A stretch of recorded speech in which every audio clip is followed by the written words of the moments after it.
शुभांगी तुमचं सहर्ष स्वागत करत आहे माझ्या यूट्यूब चॅनलवरती। तर आज आपण प्रेमिक्सपासून गुलाबजाम बनवणार आहोत। त्यासाठी मी इथे 4 वाटी प्रेमिक्स घेतलेला आहे आणि इथे मी दूध घेतलेला आहे। आपण दूध गरजेनुसार दूध घ्यायचं आहे। तर आपण थोडं थोडं दूध टाकून हे प्रेमिक्स मिक्स करून घेणार आहोत।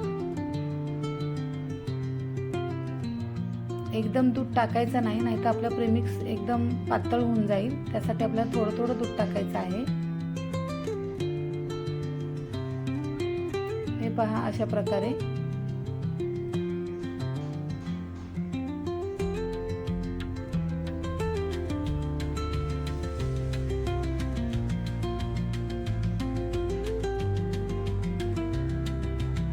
थोडं थोडं दूध टाकून आपल्याला सैलसर असा गोळा तयार करून घ्यायचा आहे। जास्तही घट्ट करायचं नाही, जास्त घट्ट केल्यावरती आपल्याला पाक त्याच्यामध्ये मुरणार नाही। त्यासाठी आपण हा गोळा सैलसर मळून घ्यायचा आहे।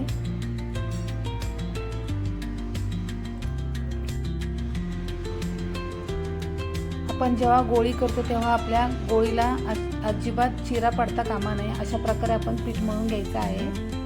आता आपण साखरेचा पाक तयार करून घ्यायचा आहे। इथे मी 5 वाटी साखर घेत आहे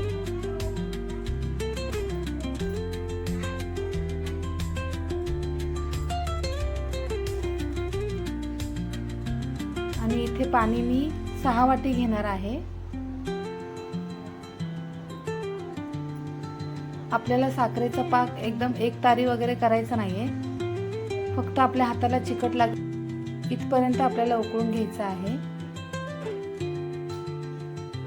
आता आपण हे सगळं मिक्स करून घेऊया आणि छान अशी उकळी आलेली आहे। आता आपण चेक करून बघूया। आता आपण याच्यामध्ये केशर वेलची सिरप टाकणार आहे। मी इथे 2 चमचे टाकणार आहे। तुम्ही वेलची पूड सुद्धा टाकू शकता किंवा अख्खी वेलची सुद्धा याच्यामध्ये फोडून टाकू शकता। आता आपण याला 1-2 मिनिटं अशी उकळी येऊन द्यायची आहे आणि आता आपण हलवून मिक्स करायचं आहे।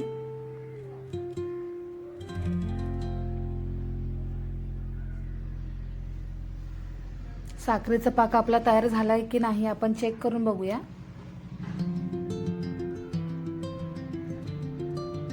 छान असा आपला पाक तयार झालेला आहे। हाताला आपला चिकट लागत आहे। आता आपण पाक झाकून ठेवायचा आहे, थंड होऊन द्यायचा नाहीये। आता आपलं तेल छान असं गरम झालेलं आहे। खूप गरम करायचं नाहीये, नॉर्मलच ठेवायचं आहे आणि बारीक गॅसवरतीच आपल्याला गुलाबजाम तळून घ्यायचे आहे। आणि चमच्यानं हलवायचे नाहीत, असं लाटणं वगैरे घ्यायचं आणि त्याने आपण पहिल्यांदा हलवून घ्यायचं आहे। जर आपण चमचा किंवा झारा असा लावला ना तर आपले गुलाबजाम फुटतील। त्यासाठी इथे मी लाटणं घेतलेलं आहे।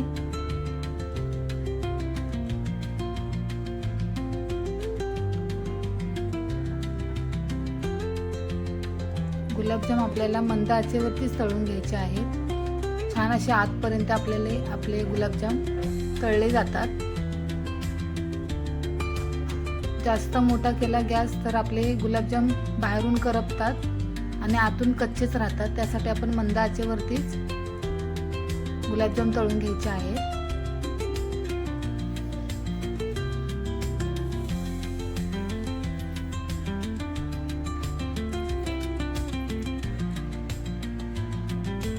छान असे आपले गुलाबजाम तळून झालेले आहेत।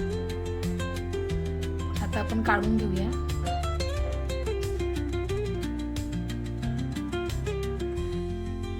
आता हे गरम असतानाच आपल्याला पाकामध्ये टाकायचे आहे। गरम पाकामध्ये टाकल्यामुळे गुलाबजाम छान असे आतमध्ये त्याच्यामध्ये पाक जातो। त्यासाठी आपण लगेच पाकामध्ये टाकून घ्यायचे आहेत गुलाबजाम।